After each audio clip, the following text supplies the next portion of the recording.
Nortzuk dira ipuineko pertsonaiak? Kormo kapitaina ubarroia da.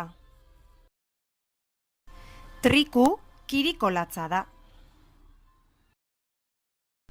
Txipi txipiroia da.